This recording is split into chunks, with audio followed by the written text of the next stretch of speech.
Saat Presiden terpilih Prabowo Subianto dan Ketua Umum PDI Perjuangan Megawati Soekarnoputri belum kunjung bertemu, kini muncul rumor sejumlah kader PDI Perjuangan dan orang dekat Megawati, diantaranya Kepala BIN Budi Gunawan, akan masuk Kabinet Prabowo Gibran.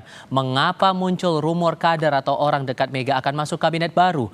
Kalau rumor itu benar, apakah masuknya kader dan orang dekat Megawati akan melancarkan upaya Prabowo menarik masuk PDI Perjuangan ke dalam gerbong koalisinya? Kami diskusikan bersama dengan para narasumber. Bergabung saat ini politisi Partai Gerindra Ahmad Riza Patria dan bergabung juga politisi PDI Perjuangan Guntur Romli serta pengamat politik dari CSIS Arya Fernandes. Selamat sore semuanya, apa kabar? Selamat sore.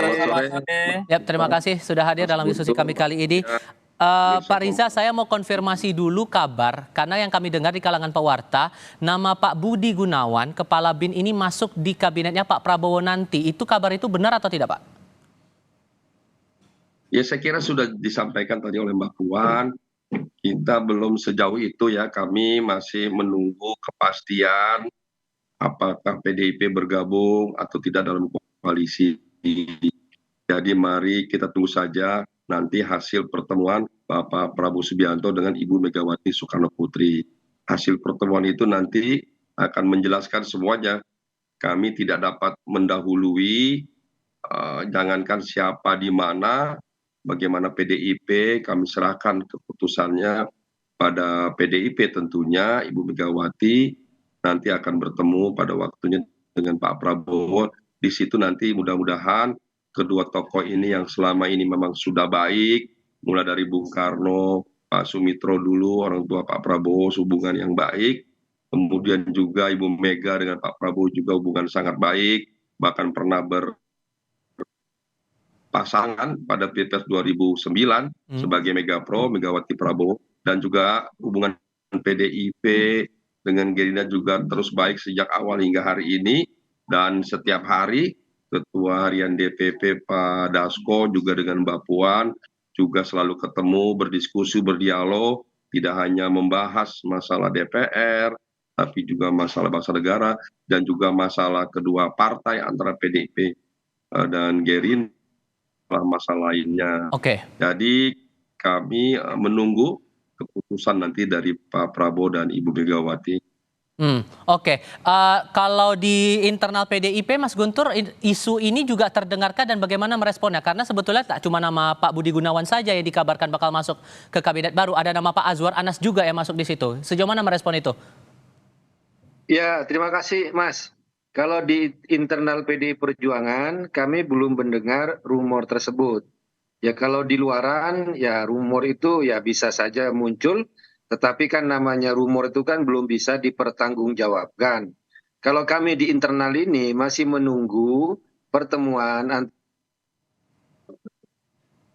Putri dengan Pak Prabowo Subianto yang rencananya akan dilaksanakan sebelum pelantikan, namun terkait dengan hari, dengan jam, kemudian tempat, itu masih dibicarakan, Mas. Jadi di internal PDI Perjuangan itu masih konsisten menunggu pertemuan dan hasil pertemuan antara Ibu Megawati dengan Pak Prabowo.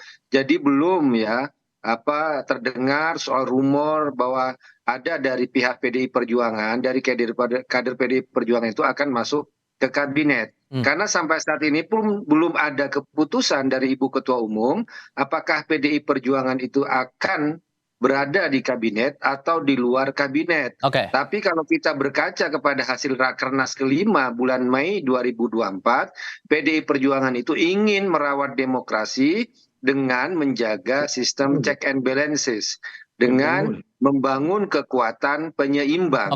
Nah, karena itu bagi kami pertemuan Pak Prabowo dengan Ibu Megawati Soekarnoputri itu merupakan pertemuan dua tokoh untuk mencairkan suasana, belum mengarah kepada mau masuk ke kabinet atau di luar kabinet. Demikian, Mas. Mas Arya, kalau menangkap rumor ini kan kita sudah dengar dari pihak Gerindra tadi yang disampaikan Pak Riza, Mas Guntur dari pihak PDI Perjuangan, di tengah momen kita belum mengetahui pertemuan antara Bu Mega dan Pak Prabowo ini kapan terjadinya, Anda membacanya bagaimana dengan isu ini? Gini, ada dua kabar ya. Kabar baiknya saya kira tentu sekarang kalau ada ada pertemuan begitu, itu menunjukkan bahwa eh, politik kita membaik gitu ya. Artinya para kontestan yang bertarung dalam pemilu presiden sebelumnya dapat bertemu dan dapat berbicara, dapat juga menyampaikan kepentingan-kepentingan politiknya secara lebih terbuka. Ya. Tapi kabar buruknya saya kira adalah kita nggak punya partai penyimbang di DPR. Dan itu tentu sangat buruk bagi demokrasi kita. Hmm. Sekarang itu 82% kursi di DPR itu jumlahnya 580, 82% itu sudah berada di sebagai koalisi pemerintahan. Kalau Nasdem hampir kemungkinan PKB dan PKS bergabung, itu totalnya 82%. PDIP itu kursinya 102. Kalau PDIP bergabung itu 100%. Dan itu tentu kabar buruk bagi demokrasi kita. Dan itu nggak pernah terjadi dalam sejarah kita, ya. Kecuali sekarang 92% Pak Jokowi di periode kedua. Di masa Orde Baru, Pak Harto yang berkuasa 32 tahun, itu masih menyisakan PDIP, PDI ketika itu, dan PKB dan P3 di luar pemerintahan. Kalau sekarang terjadi begitu, saya kira itu kabar buruk ya. Oke. Nah, yang kedua saya kira adalah kita harus punya partai yang di luar pemerintahan. Dan dengan begitulah demokrasi kita terus membaik ya, terus memberikan ada kekuatan penyimbang di luar pemerintahan yang bisa memberikan pandangan-pandangan alternatif terhadap kebijakan di DPR. Okay. Kalau semuanya bergabung, DPR akan menjadi cap stempel bagi kebijakan-kebijakan eksekutif. Oke. Itu kabar yang sangat buruk bagi saya kira. Atas dua pandangan itu, Mas Guntur, tadi kan Anda juga menyampaikan bahwa sebetulnya posisi PDIP juga belum ada penegasan sebetulnya apakah akan masuk ke pemerintahan baru atau tidak. Itu bergantung pada apa yang diperintahkan oleh Ketua Umum. Tapi banyak orang yang menilai bahwa dengan munculnya nama-nama ini dari kader PDIP juga yang diisukan masuk ke kabinetnya Pak Prabowo, ini tanda-tanda bahwa akan masuk ke bergabung ke koalisinya pemerintahan baru nanti. Ini jadi atau enggak sebetulnya? Atau gimana sebetulnya merespon banyak isu ini? Ya, makanya saya sampaikan tadi Mas, kalau rumor itu kan tidak bisa dipertanggungjawabkan siapa sumbernya, kemudian apakah bisa divalidasi atau tidak. Ini kan namanya saja rumor. Tetapi yang ingin kami tegaskan bahwa keputusan PDI Perjuangan mau berada di dalam atau di luar pemerintahan itu kan hak prerogatifnya Ketua Umum Ibu Megawati, itu yang ada dalam ADART kami. Kemudian juga biasanya untuk keputusan penting seperti itu juga dikeluarkan dalam kongres. Nah, kongresnya itu kan baru tahun depan. Nah, karena itu, tapi kita tidak mau membantah. Ini kan semua rumor, itu kan bisa jadi itu kan karena ada pertemuan, rencana pertemuan antara Ibu Megawati dengan Pak Prabowo. Kemudian spekulasi, kemudian juga ada pembacaan yang terlalu jauh bahwa PDI Perjuangan sudah memutuskan untuk masuk dalam kabinet dan juga sudah menawarkan kader-kader yang rumornya kan seperti itu atau ditawarkan. Tapi kan sampai saat ini di internal kami itu belum ada pembahasan seperti itu, Mas. Yang ada malah hanya kami menunggu rencana pertemuan antara Ibu Megawati dengan Pak Prabowo Subianto sebagai pertemuan dua tokoh yang selama ini memiliki katakanlah jago. Kemudian dalam kontestasi ini Ibu Megawati sebelum ini memang tidak bertemu dengan Pak Prabowo karena ingin menjaga marwah konstituennya Ganjar Mahfud, kemudian juga menghormati proses hukum yang ke MK, kemudian yang ke pengadilan. Tapi setelah mau mendekati pelantikan Pak Prabowo pada tanggal 20 Oktober, maka dua tokoh ini ya bisa bertemu karena momennya sudah tepat. Tapi jangan dibaca bahwa ini PDI Perjuangan sudah mau masuk ke pemerintahan. Jangan dibaca ke situ selama belum ada keputusan dari Ibu Ketua Umum Megawati Soekarno Putri. Demikian, Mas. Tapi kan kemudian dari Mbak Puan terutama kan tidak menutup peluang juga kalau terjadi pertemuan itu masalah koalisi bergabung atau tidak ke pemerintahan baru itu kan nanti akan dibaca lagi oleh internal PDI Perjuangan. Masih ada ruang untuk itu. Maka muncul pertanyaan kemudian konsistensi PDI Perjuangan untuk menjaga yang namanya check and balances pemerintahan. Sejauh mana itu bisa dijaga oleh PDI Perjuangan? Ya, kalau bicara soal kemungkinan yang seperti disampaikan oleh Mbak Puan, ya bisa saja kemungkinan itu terjadi ya. Kalau memang diputuskan oleh Ibu Ketua Umum Megawati, misalnya kalau sudah kita gabung dengan pemerintahnya Pak Prabowo, ya PDI Perjuangan akan bergabung. Tapi biasanya Mas, kalau seperti ini kan Ibu Megawati itu kan akan mendengarkan juga suara dari bawah. Apa sih yang menjadi keinginan para kader, ya, kemudian juga apa yang menjadi kehendak konstituen.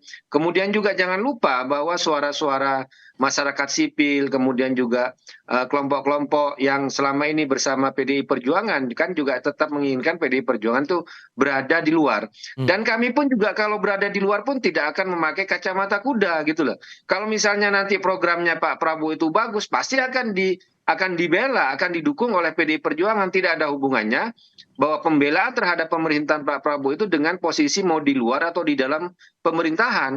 Kami di luar pemerintahan pun ya kalau selama itu baik dan itu tetap akan didukung. Dan juga selama ini juga komunikasi antara PDI Perjuangan dengan Gerindra sangat bagus. Misalnya dalam beberapa isu untuk menolak revisi undang-undang pilkada, kemudian menunda pengesahan undang-undang TNI dan Polri, dan juga jangan mengotak-atik undang-undang MD3. Nah ini kan semuanya sudah sangat positif antara PDI Perjuangan dengan Gerindra tanpa juga harus berada di dalam suatu katakanlah koalisi bersama. Tapi kan kita bisa menjalin kerjasama di parlemen untuk menyimak suara publik. Demikian Mas. Pak Riza, kalau kemudian rumor ini benar, maka kemudian pertanyaannya akan jadi keseimbangan untuk pihak di luar pemerintahan mengontrol atau mengawasi pemerintahan baru nantinya akan jadi pertanyaan di situ. Sejauh mana Gerindra mencermati bahwa perlu ada pihak di luar pemerintahan, di luar koalisinya pemerintahan baru untuk bisa mengawasi pemerintahan Pak Prabowo Gibran nanti? Yes, pertama selalu disampaikan oleh Pak Prabowo, penting dalam membangun bangsa ke depan adalah suasana yang aman, yang kondusif, menjaga persatuan dan kesatuan, dan juga beliau sering menyampaikan perlu gotong royong. Semua partai, semua komunitas, semua tokoh, semua para pakar, para ahli, bahkan seluruh rakyat Indonesia harus bersama-sama membangun bangsa. Tidak bisa pembangunan bangsa yang besar ini diselesaikan oleh 1-2 partai atau 1-2 tokoh. Jadi beliau adalah pemimpin yang sangat akomodatif, mengakomodir semua kepentingan, semua ahli, semua pakar, dan semua yang dapat memberikan kontribusi terbaiknya bagi bangsa dan negara. Jadi itu prinsip beliau, selalu ingin mengajak semua elemen bangsa, tidak kecuali partai, ormas, OKP, komunitas siapapun, seluruh warga untuk mari bersama-sama kita bangun bangsa ini agar menjadi bangsa yang adil, makmur, sejahtera, dan kedua, soal checks and balance nanti diserahkan. Banyak cara checks and balance. Pertama mungkin akan ada partai yang mungkin di luar pemerintahan, kita akan hormati, kita hargai siapapun itu. Kemudian juga masyarakat juga para akademisi, media, siapapun bisa memberikan kontrol, masukan,